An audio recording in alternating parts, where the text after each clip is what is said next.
Welcome back to all of you. Welcome back to the Tamil Friends YouTube channel. So எல்லாம் எப்படி இருக்கீங்க? நல்லா இருக்கீங்களா? ஓகே, ஆக்சுவலி நம்ம அந்த கர்ண பரம்பரை கதையை பார்த்துட்ருக்கோம் இல்லையா? அதில் எஸ் நம்ம வந்து 18th எபிசோடு பார்த்துடலாம். ஓகே, ஸோ நம்ம லாஸ்ட் எபிசோடில் அதாவது இவங்க இலுப்பம்பூ வைத்தியர், கும்பகோணத்தில் இருந்த இலுப்பம்பூ வைத்தியர் இறந்ததை நம்ம பார்த்தோம். அனதர் சந்திரசேகர் அவங்க வீட்டில் வந்துட்டு கருங்கோட்டான் அப்படின்ற ஒரு பூச்சி வந்துட்டு மேலே ரூஃப் டாப், அப்போ வந்து இந்த மொட்டை மாடியோட அந்த எட்ஜ் இங்கெல்லாம் உட்காந்துருந்ததை நம்ம பார்த்தோம்.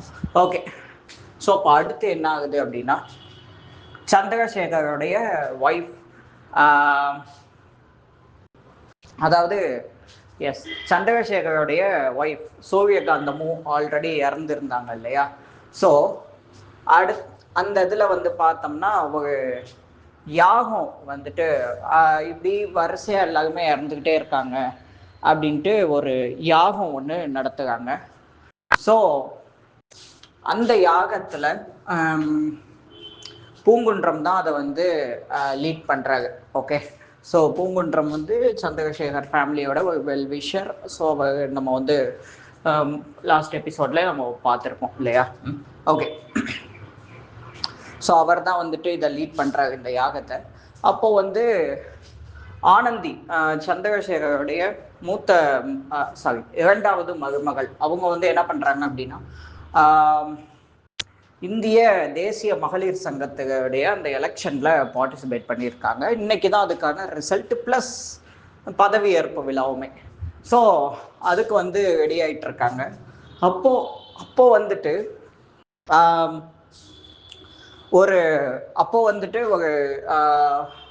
மேக்கப் ஆர்டிஸ்ட் வந்து என்ன பண்ணுறாங்கன்னா, சில மேக்கப் திங்ஸ் எல்லாம் போட்டுட்டு வெள்ளரிக்காய் கண்ணில் வச்சு ஒத்திட்டு மேலே ஒரு ஒயிட் கிளாத் துணியை போட்டு மூடிடுறாங்க. மூடிட்டு அவங்க போயிடுறாங்க. ஒன் நாள் கழிச்சு நீங்கள் எந்திரிச்சிடலாம் மேடம், எந்திரிச்சிட்டு என்னன்னு பாருங்கள், நீங்கள் வந்து கழுவிட்டு கிளம்பலாம் அப்படின்னு சொல்லிட்டு போயிடுறாங்க. அப்புறம் வந்துட்டு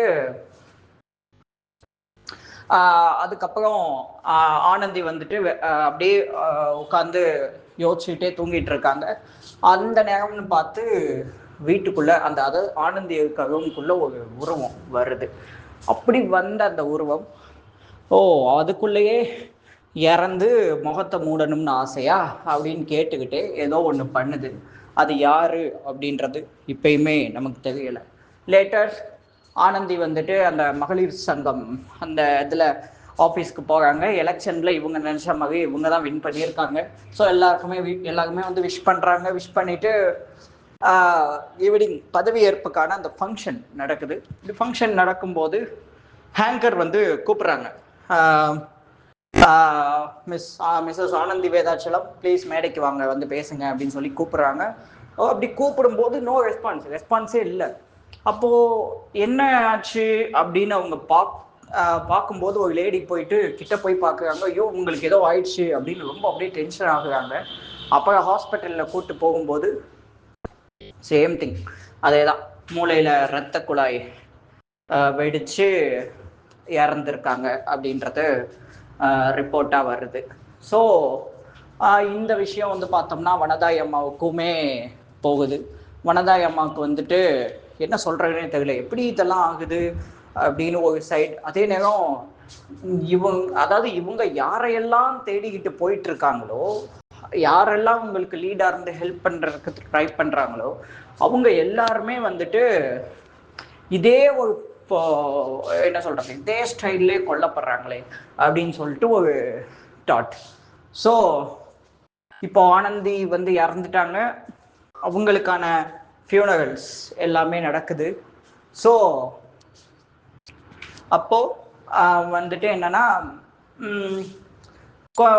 ரெண்டு நாள் போகுது. இவங்க வனதாய் அம்மா வந்து செல்லி அப்புறம் கரிசானோட பையன் பைரவன், இவங்க 2 பேர் கூட பேசிட்டு இருக்காங்க. இது ஏதோ ஒன்று தப்பா இருக்கு, ஆனால் எது தப்பா இருக்கு என்னன்னு தான் தெரியல.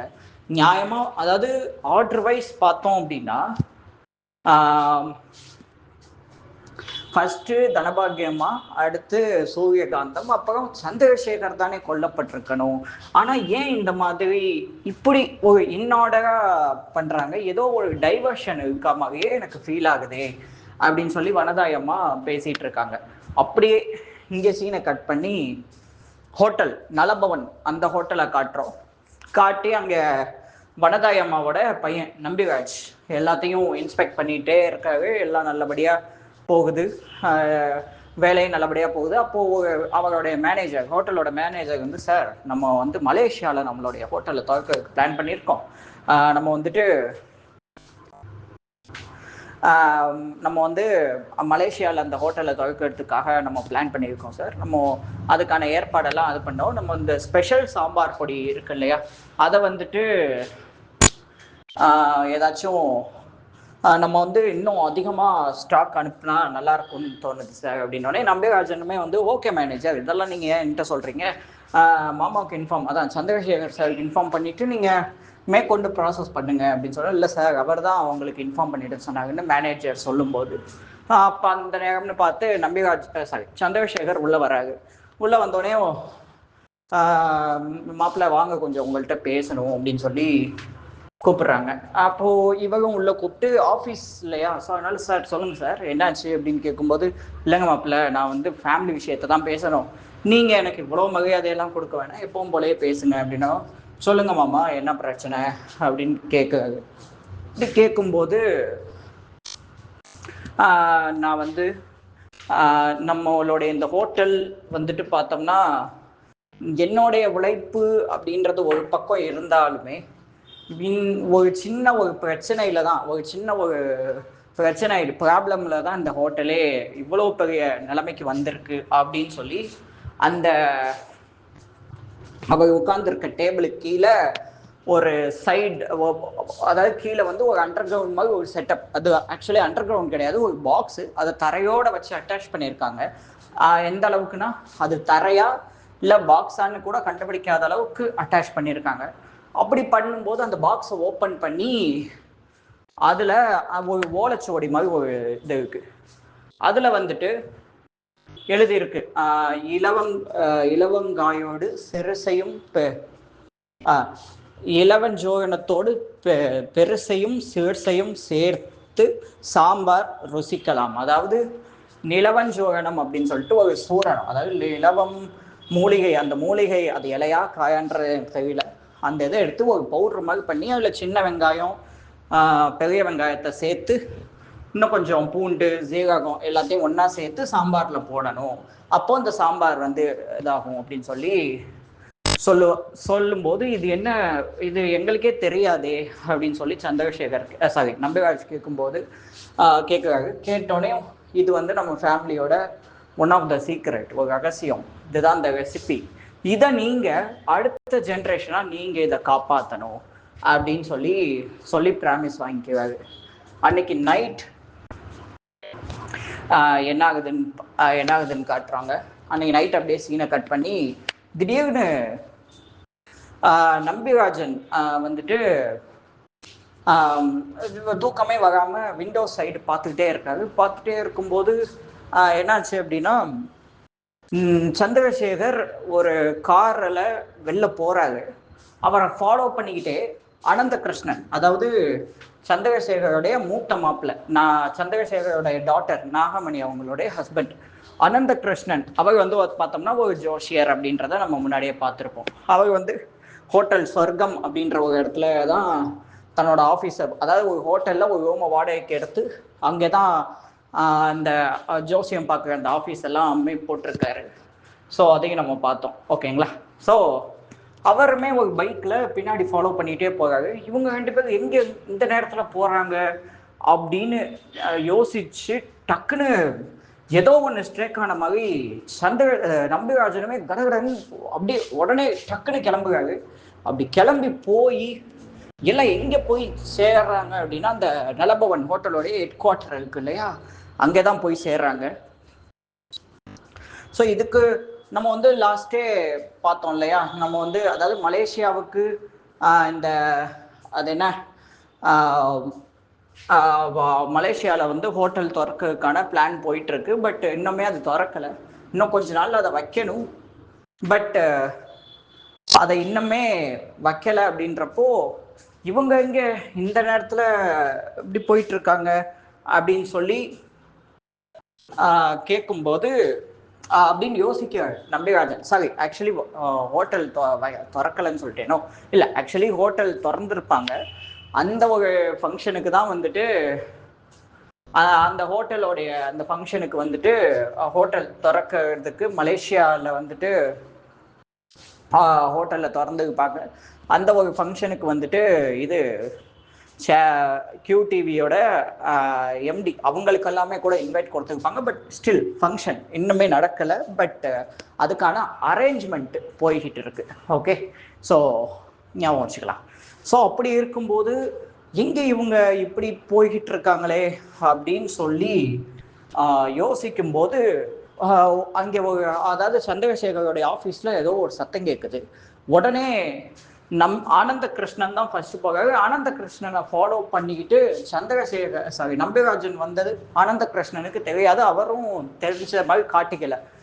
அப்படி அந்த ஆஃபீஸில் ஒரு சத்தம் கேட்டதில் சந்திரசேகருடைய ரூமில் போய் பார்க்கும்போது அவர் வந்து தூக்கில் தொங்கிக்கிட்டு இருக்காரு. என்ன இது, எப்படி இது அப்படின்னு அப்படியே அனந்த கிருஷ்ணன் வந்து ரொம்பவே ஒரு மாதிரி நர்வஸ் ஆகிட்டாரு. அதுக்கப்புறம் எப்போவுமே இன்ஃபார்ம் பண்ணுற மாதிரி சந்திரசேகர் வீட்டில் வந்துட்டு வீட்டுக்கு தகவல் சொல்கிறாங்க. வழக்கம் போல் டாக்டர்ஸ் வந்து இது வந்து மூளையில் ரத்த குழாயும் வெடிச்சதுக்கு ப்ளஸ் ஸ்ட்ராங்குலேஷன், அதாவது தூக்கு போட்டு தொங்கியிருக்காங்க அப்படின்ற மாதிரியும், ஹேங்கிங் தூக்கு போட்டும் தொங்கியிருக்காங்க அப்படின்ற மாதிரியான ஒரு ரிப்போர்ட்டும் வருது. எல்லாம் வந்து ஒரு மாதிரி ரொம்பவே கவலை ஆயிட்டாங்க. எந்த ஒரு பிரச்சனையுமே இல்லை அப்படின்றப்போ ஏன் தான் இப்படி திடீர்னு இந்த மாதிரிலாம் ஆகுதோ அப்படின்ட்டு ஃபேமிலியே ரொம்ப ஒரு மாதிரி ஸ்டன் ஆயிட்டாங்க. ஸோ இதே இன்ஃபர்மேஷன் வனதாயி அம்மாவுக்கும் வருது. ஸோ அவங்களுமே இந்த டெத்துக்கு வந்திருக்காங்க. ஸோ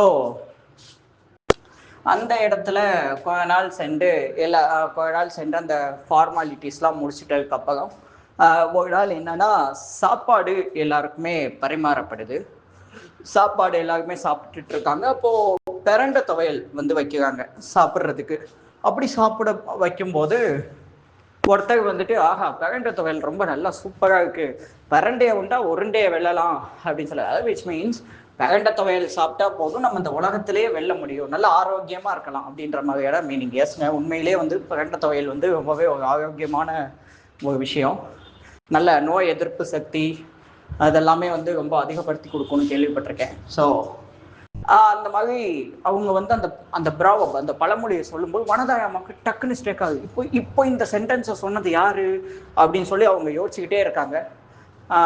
சுகந்தமணியும் அந்த நேரம்னு பார்த்து உள்ள வரும்போது, அம்மாடி இந்த பேரண்டையத்தின்னா கோவிண்டையை வெல்லலாம் அப்படின்னு சொல்லி சொன்னது யாரு அப்படின்னு கேட்கும்போது, ஐயோ தெரியலையே, இங்கே நிறைய பேர் பேசிட்டு இருந்தாங்களே அப்படின்னு அவங்க சொல்றாங்க.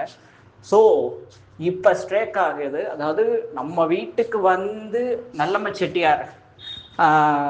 செட்டியார் கூட வந்த யாரோ ஒருத்தர் இங்கேயுமே இருக்காரு. அப்படி அந்த யாரோ ஒருத்தரை நம்ம கண்டுபிடிச்சிட்டோம் அப்படின்னா நல்லம்மை செட்டியார் கொண்டதும் யாருன்னு தெரியும். ப்ளஸ் இப்போ இங்கே நடந்துட்டு இருக்கிறதுக்கெல்லாம் என்ன மாதிரியான காரணம் இருக்கும் அப்படின்றதும் தெரியும். ப்ளஸ் அபூர்வகாணி ரகசியம் யாருக்கு தேவைப்பட்டது, அது எதுக்காக தேவைப்பட்டது அப்படின்றதையும் கண்டுபிடிக்கலாம் அப்படின்னு சொல்லி வனதாயி அம்மா டிசைட் பண்ணுறாங்க. ஸோ இப்போது அடுத்து என்ன ஆகும் அப்படின்றத நம்ம வெயிட் பண்ணி தான் பார்க்கணும். ஸோ இப்போ வந்து பார்த்தோம்னா அந்த லேடி சொன்னாங்க இல்லையா, விஜய சௌந்தரி அவங்க வந்துட்டு சொன்ன மாதிரியே மோர் தென் ஒரு 4 பேர் வரிசையாக இறந்துட்டாங்க. ஸோ அடுத்து என்ன ஆகும், அதுவும் அவங்க சொன்ன ஃபார்மேட்டிலே வரிசையாக எல்லாருமே இறந்துட்டு இருக்காங்க.